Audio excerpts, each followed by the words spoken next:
G S ടിയിൽ നമ്മൾ പലപ്പോഴും കേട്ടിട്ടുള്ള മറ്റൊരു വാക്കാണ് ഇ വേ ബിൽ എന്നുള്ളത്. അതായത് എന്താണ് ഇ വേ ബിൽ എന്ന് നമുക്ക് നോക്കാം.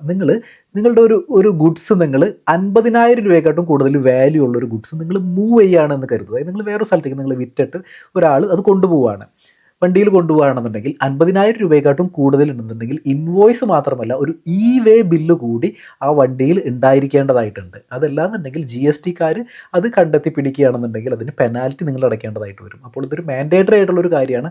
50,000 രൂപയെക്കാട്ടും കൂടുതൽ ഒരു മൂവ്മെൻറ്റ് ഓഫ് ഗുഡ്സ് അവിടെ ഉണ്ടെന്നുണ്ടെങ്കിൽ ഇ വേ ബിൽ എന്ന് പറയുന്നത് മാൻഡേറ്ററി ആണ്.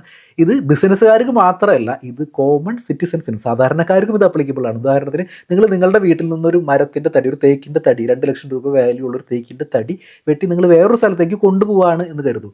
അങ്ങനെയാണെങ്കിൽ പോലും അവിടെ ഇ വേ ബിൽ അപ്ലിക്കബിൾ ആണ്. അപ്പോൾ സാധാരണക്കാർക്കും ഇ വേ ബില്ല് വളരെ ഈസി ആയിട്ട് എടുക്കാനായിട്ട് പറ്റും. സിറ്റിസൺ പോർട്ടൽ എന്നുള്ളൊരു ഓപ്ഷനിൽ കയറിയിട്ട് നിങ്ങൾക്ക് ഇ വേ ബില്ല് ഈസി ആയിട്ട് എടുക്കാവുന്നതാണ്. ഇനി നിങ്ങളുടെ ടേൺ ഓവർ 5 കോടിയിൽ കൂടുതലാണെന്നുണ്ടെങ്കിൽ ഈ ഇൻവോയ്സിങ് കൂടി നിങ്ങൾക്ക് അപ്ലിക്കബിൾ ആവും. അപ്പോൾ നിങ്ങൾ ഓരോ ഇൻവോയ്സ് എടുക്കുമ്പോഴും B2B ഇൻവോയ്സ് എടുക്കുമ്പോഴും ഒരു ഈ ഇൻവോയ്സ് കൂടി ജനറേറ്റ് ചെയ്യാനായിട്ട് ശ്രദ്ധിക്കേണ്ടതായിട്ടുണ്ട്. ജി എസ് ടി സീരീസിൽ നമ്മൾ അടുത്തത് ഡിസ്കസ് ചെയ്യുന്നത് ജി എസ് ടി ഫയൽ ചെയ്യുമ്പോൾ സംഭവിക്കുന്ന കോമൺ മിസ്റ്റേക്കുകളെ കുറിച്ചാണ്.